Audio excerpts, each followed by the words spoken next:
It's a Friday show, no mailbag, so to speak, unless the bold question is behind Kevin Durant, who has been the most important Brooklyn Net? We dive into it all right after the theme music. You are Locked On Nets, your daily Brooklyn Nets podcast. Part of the Locked On Podcast Network, your team every day.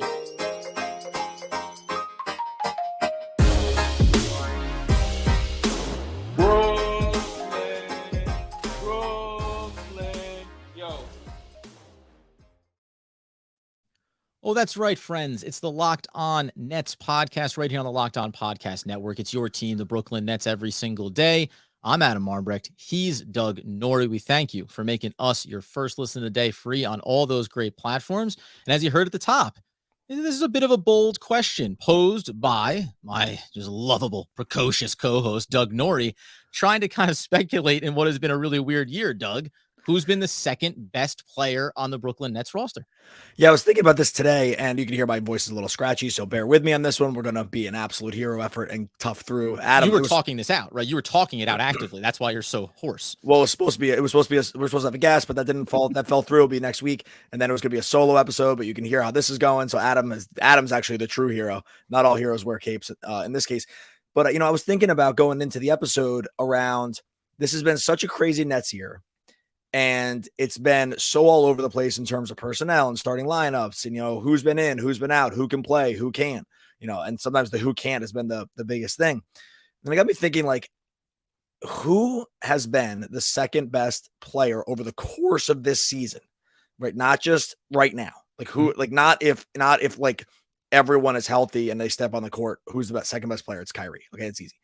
But I'm saying if you had an end of the year dinner, like we used to have in the, all of our travel rec leagues and stuff, and said, who's the MVP and maybe who's the second best player, the team, team effort or whatever it's going to be over the course of this Brooklyn Nets season, who has been cumulatively the second best player on the team or second most impactful player on the team, or like, I was trying to frame it that way because I think when you look at it like that, the answer is not very clear. And if Twitter could be any, if Twitter can just be any example about this, because I posed it to Nets fans and I had a bunch of responses. The responses were kind of all over the place. Like there was at least 6 different people that were mentioned as and reasoning behind it. But I think we can kind of try to break this down and see if we can find an answer. I don't think, I have who I thought my answer was going in, and I think I'm still going to stick with it. But at first it was like so crystal clear who that was. And even in the course of just reading responses and interacting with some people, I'm not sure if that answer is going to end up being correct. Yeah, it's interesting because so you shot me the text that said, "Hey, here's what I'm going with," and then also, "Could you come save me?" Which I'm happy to do, of course.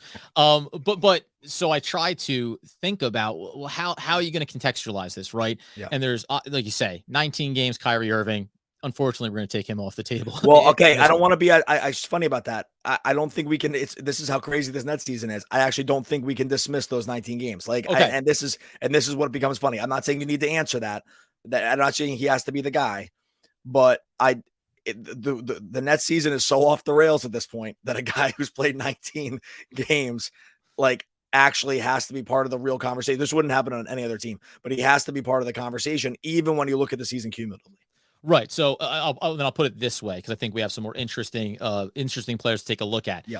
Because he's played in 19 games, the first thing I did was I went, maybe it is Kyrie. Maybe those 19 games are that important, and he has had some epic performances. But because when you just went back and looked over the last 3 weeks or so, and you see the losing streak, Kyrie Irving was there for the losing streak in all those games. So I think if the team had been 16-3 in those 19 games, you could stand here and look at the record and go, boy, without him, who knows where you would be right now. So he could be, not just from a talent standpoint, also inside of this context, the second best player on the team. Yeah, and it's funny because I think right now, and if I had to say, I didn't put it up as a poll, but just in terms of some people that jumped in with Kyrie takes and the people that liked it back, my guess is most fans, if this was up for a vote right now, would put Kyrie as the second best player. I do think that's a little bit of what have you done for me lately, which has been amazing. Like, so it's not that it's, he's got a 50-point and a 60-point game, like in not too far in between each other, with a game in between. So clearly over the last 2 weeks or whatever, Kyrie Irving has been the second best player on the team. It's not close, so it's not a debate. The problem is sometimes our short-term biases can influence the fact that this guy did not even start playing until January. Yep. And can still not play in half the games. And so when you look at it 19 games, it's a testament to him that, again, like 19 games is even like wormed its way into the conversation. Like, suggestive that he could be in this context. Yeah. And it's like, you can make a real case, and you can make a very, very strong case for it, because even his win shares and stuff are starting to climb. But I don't, it was mostly, I just didn't want to dismiss it out of hand, even though it's 27% of the season, as a testament. But I do think if we are, and by the way, by the time we get to the last game of the season, yeah, and you can pile on a few more here, it probably is a little more clear, because he's up to 33% of the season or 40%. Now he's not going to get that high, but I think it actually will be a little more clear. But as of right now, March 17th, we're recording this on Thursday for Friday's episode. I just don't think you can do it with 27% of the games played. And we also I can't say Ben Simmons, right? I mean, that'd be awkward, right? That'd be a weird one to throw out there. Although you could do, I don't know who's behind the scenes. Who knows? Yeah, you don't know what the impact has been. So that did make it interesting. And because the first thing that I went to do, I guess, to contextualize where I was going to look, was saying, well, who have been some of the more consistent players from an availability standpoint, right? Because we know it's not just about, from a broad stroke standpoint, when you think about games played this year, even inside of guys that have been up and down as far as what their roles have been with the team, LaMarcus Aldridge right now, because he's been down. Now, I'm not saying I was going to throw him out as the second best player on the roster, but from a games played standpoint, I think that you look at what percentage, to your point, right? Yep. Not a high enough percentage for Kyrie Irving. There's only, at this stage of the season, and this may seem like a lot or a little to you, but Kevin Durant's played 43 games. James Johnson, LaMarcus Aldridge, Javon Carter, maybe he was going to be in there for you. DeAndre Bembry, not on the team anymore, played in 48 games, started 20 for you. Blake Griffin played in 53 games, and he's a completely dismissed off the table because he's been buried outside of that one little appearance he had in the blowout against Orlando, right? So that was the first thing that I tried to contextualize this with, is games played. I mean, does that sound like a fair way as a jumping off point? Because I think, given that some of the most important players haven't been available for various reasons, you have to look at players, or I chose to look at players that have been there on a game in, game out basis and giving you some level of consistency from whether it starts, games played, minutes played, and then you can look at the specific impact they had in those games. Yeah, look, availability is a skill, right? Like, that is a basketball skill. When you are not available, you are worthless. So, like, when you're short of just being a negative win share player, and there are a few out there, most times they're rookies, because it's hard to get so far into the negatives where your team actually still gives you chances, right? Like, rookies are really able to tread further down onto the win share list, because teams just aren't going to give up on them, right? Like, they're just going to keep letting them go play, and even if it's bad. So, but in terms of just overall availability, typically it's two things. One, ability to stay healthy really matters, because, again, when you are not healthy, you cannot help your team win. And then two, minutes played usually indicates that your contributions have been on the plus side, right? Or else your minutes will go to somebody else. Like, that's just like a very clear one-to-one thing. So sometimes, in this case, like longevity or endurance, or whatever it's going to be, your ability to stay on the court is a signal that you're doing other things well. It's not just because, like, you're the last heartbeat at the end of the bench, and like, they're going to roll your old bones out there. Like, you playing the minutes. So let's just start right there, because I think you're couching it that way. If in this case, if it was just looked in terms of straight up minutes, availability, like, and he's been good, right? Like, who are you going to go with? Because you were going on along these lines, right?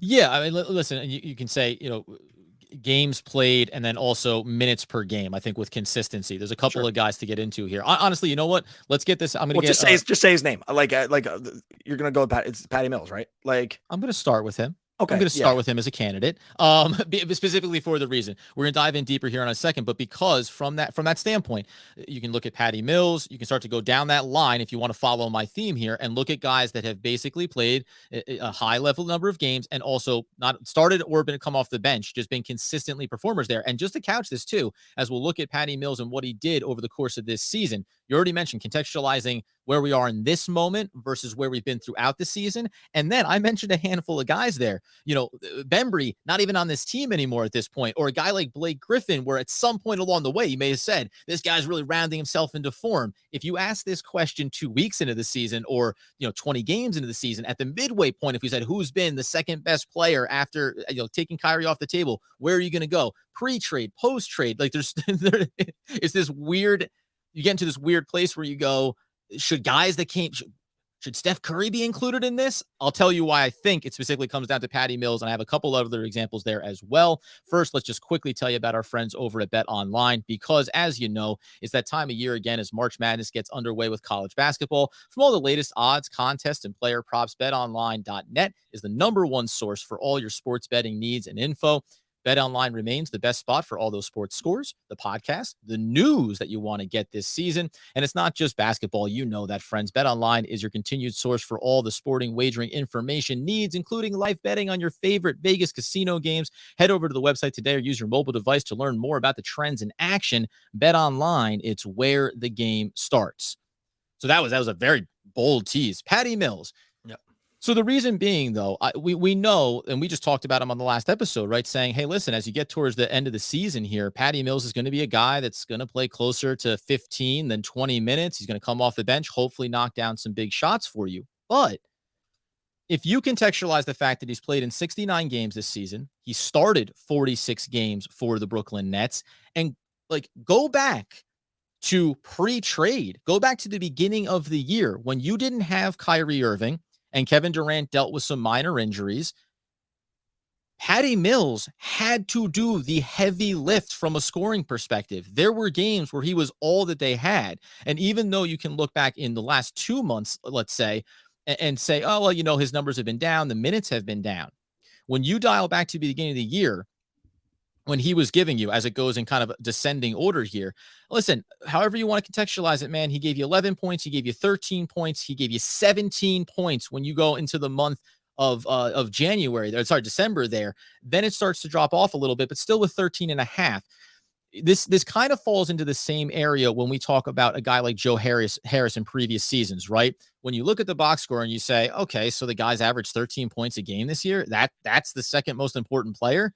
But what type of shots was he knocking down, right? Critical three-pointers. There were stretches this season where Patty Mills was as elite from beyond the arc as Joe Harris has been in his career, and Joe Harris is one of the all-time three-point shooters. The consistency and availability of Patty Mills at least makes me put him into that category. Maybe the difficult part is that we know how much it's fallen off here and the difficult stretches that he's gone through and how his role has been diminished with the additions now of Seth Curry and Goran Dragic. Yeah, I think there's a pretty strong case for Patty Mills. It's mostly based on accumulation more than just like straight up skills, right? Because if you're looking at Patty Mills as like the second best player on your team on a game to game basis, your team stinks. He's great. It's not against him. I loved everything he's done about him, but I think we could all agree that if Patty Mills was your second best player over the course of an 82 game season, as by design, the team has real problems. Right. And so, but when you look at what he's been able to do, and in terms of just being malleable in terms of what they needed him to do over this time, right? He's had to start at times. He's had to take a lot more shots than they ever planned. He's had to have ball handling duties, which he's definitely not equipped to do that over the long term. And he's done it. He's played 350 plus more minutes than the next closest guy on the Nets. 350. That's 10 a lot of minute games, right? 35 minute game. You play 35 minutes a game in the NBA, you're a very good player. That's basically 10 very good players worth of games that he's played more than the next closest guy on the team. He's only missed one game this season. That's really counted. When Joe Harris got hurt, they needed this exact skill to be able to stretch the court a little bit. I think there's a really good case for him. The problem with him is it really just goes back to what I said before is if you're calling Patty Mills your second best player, it's just hard to do it. There's a little bit of cognitive dissonance around it because it's how can that even be true? Right. How can that be true? I can't really make a great case against it except for that. Right. Again, this is why I find this question to be sort of fascinating. Right? Yep. Around the course of the season, we're 70 games into this and it is not crystal clear. So we made the case for Kyrie or against the Kyrie. I think you outlined pretty well about the Patty Mills thing, and like availability has really counted. Like this team would have been even in more dire straits had he not played almost every game of this entire season. And by the way, just to put his full season on display here, he's averaged 30 minutes, knocked down 42% from the field, still over 41% from beyond the arc, right? So he still has, even with some of those struggles, the stat lines are still there for you, even understanding. He's given them more than they thought they were getting as a free agent signing. Like exactly, like for sure, 100%. He has gotten, the Nets have gotten more out of him than we all thought, I think, possible, and everyone was super bullish on this signing, right? Like, so, right, and everyone loved the signing, and I think that everyone can agree, even with some tail off in the shooting, which is to be expected based on just the sheer amount of minutes that he's played. I think that like it's very clear that the season would be very different if it had not been for him. So, okay, so you get the Kyrie thing, you get the Patty Mills thing. I'll throw out my guy, and I think that this is actually who I thought it was to start. I just thought it was James Harden. And I think it's funny because one, like in all the comments, one other person said Harden, right? Like, except that this is where like the Harden case is the opposite of the Kyrie case, because the Harden it ended so bad, right? So there's an absolute stink in your mouth, whatever it is. Stink in your mouth, bad taste in your mouth, stink in your. Well, I think bad taste is better. Bad smell in the nose, maybe. I don't think stink in your nose, bad taste in your mouth. Yeah, sometimes I mix metaphors too. It smells bad somewhere. The bad results. So like it ended so poorly that it's almost impossible to remember the good. It's like why when you break up with a girlfriend, you're not gonna be like, yeah, but those first months, they were so great. It's like, nah, the last 2 months sucked. And like I was moving out on a Saturday, and my crap got stolen out of my car. Like this is like this, that's the thing you remember from walking away from it.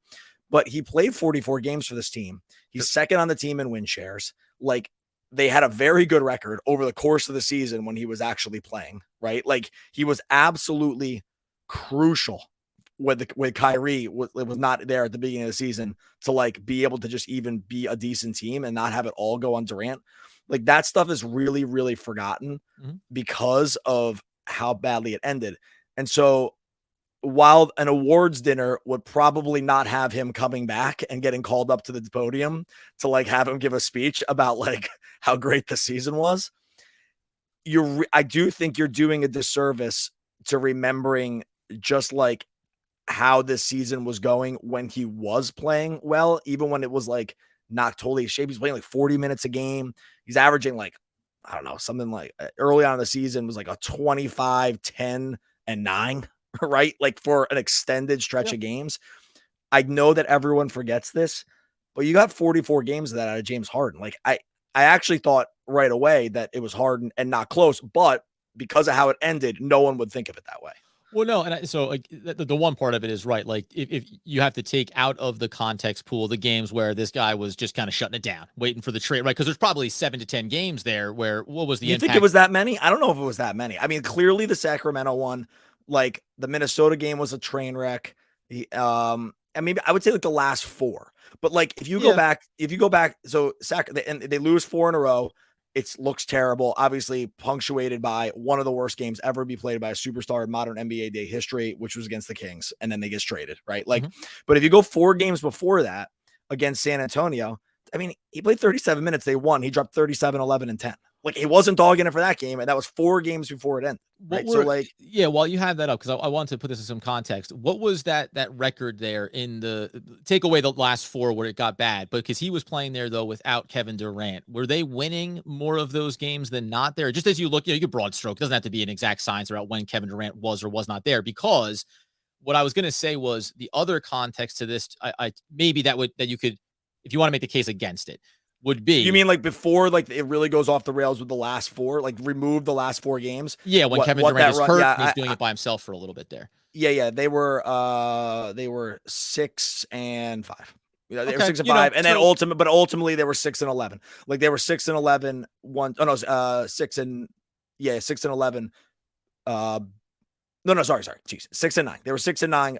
Without from the run between Kevin Durant being injured to Harden getting traded. They were 6 and 9. So and again, it ended as bad as it can end. Right. Like I get that, But But so my point go was ahead. just gonna be like, so say 500, right? Take away with the end of it there. He Like played where he's 500 made, you ball. saying like where he's made a choice. Like he's like, Exactly. this is it Let's for me. take off Okay. those back end. Yeah. But you still played a 500 when Kevin Durant's not there. And I guess if you wanted to, because if you tell me, if you go back to remember last year where James Harden did a lot of heavy lifting for this team as well, like last year you could have made we talked about it last season. He was the most important Brooklyn net for everything that he had to do there.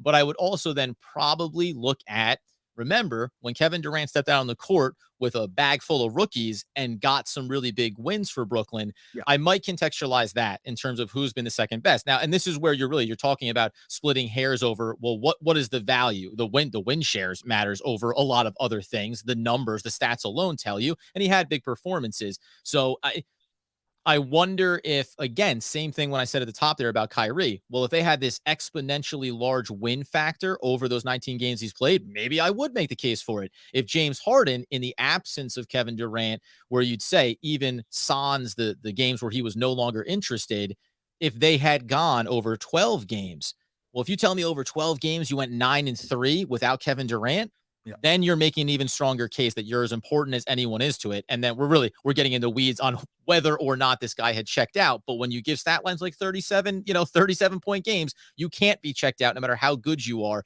and put up performances. And this is like what that. I mean. I just trying to remind, and I know we're gonna move on to another Yeah. thing here, but like this is why I'm just trying to remind people. Like I get it, the last four, and I've said this 3 times, but like the last 4 were really bad. Yes. Before that, it wasn't that bad. Like over the course of the month before, he was 24, 11, and 8.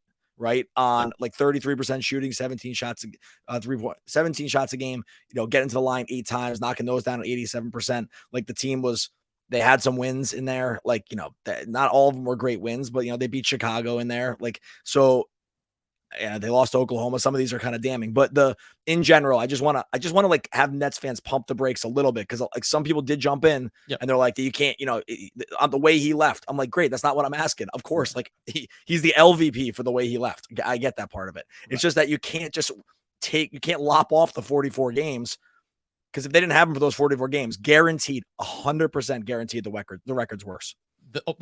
Yes, no 2 ways about that. And it is asking that hard question of remove the emotion from it as a Brooklyn Nets fan. I'll give you a somewhat emotional possibility if we look around this roster a little bit deeper. Right after we, of course, tell you about AG1 from Athletic Greens. And that is because Doug Norrie will be taking one big scoop of this tomorrow morning. Already did 12 ounces of water. There you go. Baby. Yeah. Watch out. This guy's going to be bucking the trend. This cold can't hold him down. And that's because with one scoop of AG1 from Athletic Greens, you're absorbing 75 high-quality vitamins, minerals, whole foods, source superfoods, probiotics, and adaptogens that are going to help you get your day started off right. This special blend of ingredients supports not only your gut health, but also your nervous system, your immune system. It gives you more energy, recovery, focus, and battles that evil enemy, time and age.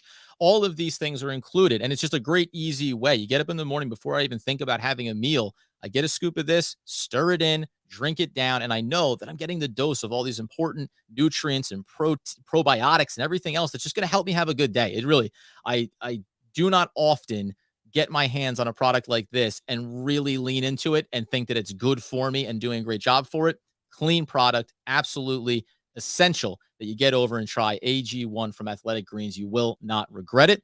And the other thing you won't regret, if we're speaking about getting healthy, is diving in on Built Bar. That's because our long-standing friends of the show are giving you those great tasting protein bars covered in 100% real chocolate. You know they're going to be good tasting and good for you. It's not just the bars. They also have the first of its kind ever protein-infused marshmallow bars. They're going to be covered in 100% real chocolate as well. And when you dive in on the stat lines, you know we're big on those. Just 130 calories, only 4 grams of sugar, just 4 grams of net carbs, and 17 grams of protein. Packing a punch, none of those 30-gram dirty sugar candy bars you're thinking about tasting, with all the delicious flavors from coconut, almond, and new for this month, white chocolate, cookies, and cream. Get over to built.com where all those new flavors are coming out, and you know they're going to taste great and be good for you. Emotionality, Doug. Let's talk about another guy, though, who, again, maybe this is the recency bias, where as Patty Mills has faded over time and his role looks a little diminished, there's another man that we've been speaking glowingly about, and that's one Bruce Brown.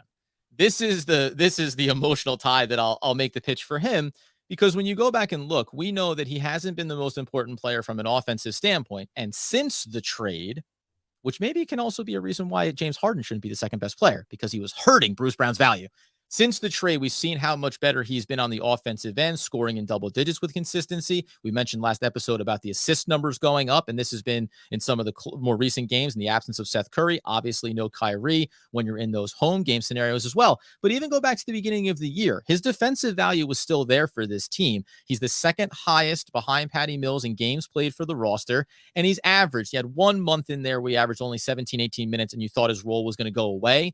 Prior to that, though, he was giving you 24 to 27 minutes a game. And when you think about the early portion of this season, before they dipped their toe into the Kessler-Edwards water, who had defensive upside first, name another player on this team that was giving you defensive minutes. So when you talk about critical in terms of some of these wins that they were able to get over the early portion of the season, even alongside Patty Mills, who is not going to be a defensive stopper for you, why not Bruce Brown, who's shown up and been consistent for this team, something that they have just lacked across the roster?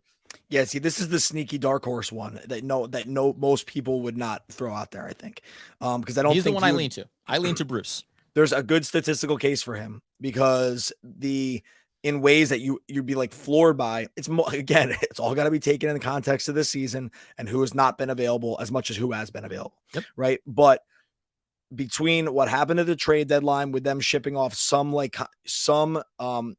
guys that could have gotten in his way in terms of playing time, like Bembry and Carter, right? When they're talking about sort of this point of attack defense and maybe versatile guys who were not exactly, Swiss Army knife. Carter's not exactly like this, but Swiss Army knife. We're not sure what they do, but it's clear that it's something good, right? They have roles in the offense, but it's a little harder to define. Bruce Brown is not the guy that jumps off the page, but when you look at those things we talked about before, availability, right? Even with him being kind of buried at times in this rotation, not for huge stretches, but clearly wasn't starting and was not in first or second rotation sometimes for multiple stretch during the season where it would seem weirdly to come and go. Now that we're down to it, he is fourth overall in minutes on the season. Behind Mills, Harden still is number 2 for the Nets. Durant and then Bruce Brown is when we talk about just overall minutes. You know who number 5 is? I couldn't believe this. Cam Thomas.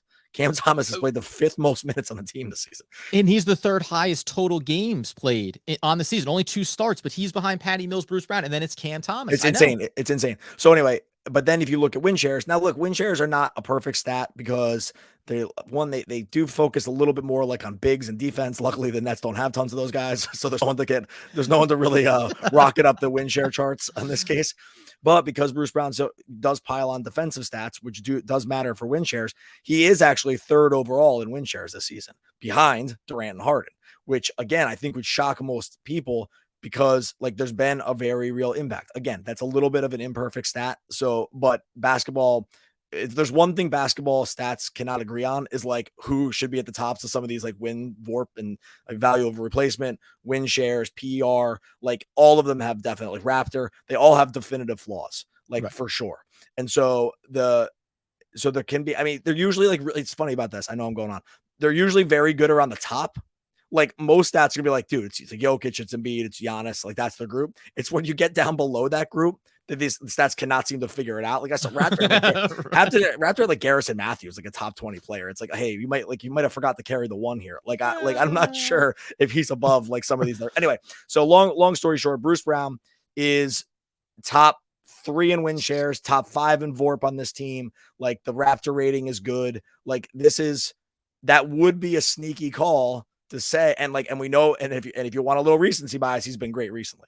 And that's why I think, listen, I think Patty Mills was a larger example because of the minute shares and everything else. But I think I'll go with Bruce Brown as being the second most important player on this team. And by the way, just to throw it in there, and in home games, when you haven't had Kyrie Irving, he shot 47% from the field. It's all around the basket, but 40% from beyond the arc. He's kicked in those 8.5 points per game at home, 14 over the last 10, but also the steal factor. Again, the defensive component of this cannot be overlooked when you don't have some of the scoring, whether it's at home games or in the absence of some of these other players. So listen, why not Bruce? For a guy who, by the way, for a player that Nets fans at a point were how we will trade this guy away before we trade away Javon Carter. We want to dump this guy as quick as we can. Here we stand, and it's why the season is long, and you try to hold off on these perspectives on players and their value to a team, because now here we are down the stretch, and he might end up being as crucial as anyone as the Nets try to make the playoffs.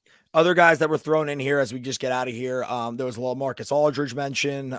Someone mentioned Claxton. Obviously, there was the old faithfuls that we just talked about leading up until now. I mean, the Aldridge case was that he's been very consistent when he has played. I would just say he just at this point hasn't played enough. And like coming in off the bench for that many minutes. Claxton to me hasn't played nearly enough and just been impactful. So I don't think you can really include him. You're not going to get enough minutes out, even if they started playing like the rest of the games now out of Dragic and Curry to probably make the case. I mean, maybe we get, it's only 12 more games. So like, I mean, I don't think anyone supplants any of the guys we mentioned already. Right. But, Curry gets like 23 games. Could he make a strong case for himself if he keeps scoring 20? Probably not. Because if you figure Bruce Brown's going to play the rest of this, like you'd still have to put him over. So I just thought, this was really interesting. It was awesome. God, what's that? No, this was awesome. I didn't have anything to do with this outside of helping Doug speak today, but this was a really good. When you text me, I was like, man, that is a fascinating question to pose at this stage of the season. Yeah, it's not great. It's not great when you're talking this stage of the season.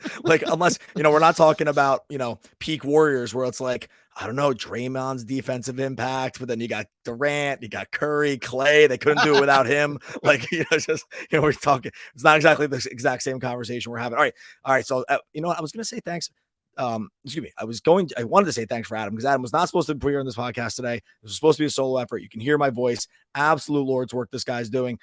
So really thanks to Adam for jumping back in here. In the meantime, make sure you go over and check out the YouTube channel. We will have this episode and all the other ones up over there. Like and subscribe over on YouTube.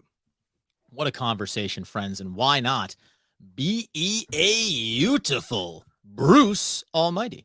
Oh, one of the all-time great poets. We're back again next week talking more Brooklyn Nets basketball. You are Locked On Nets, your daily Brooklyn Nets podcast. Part of the Locked On Podcast Network, your team every day.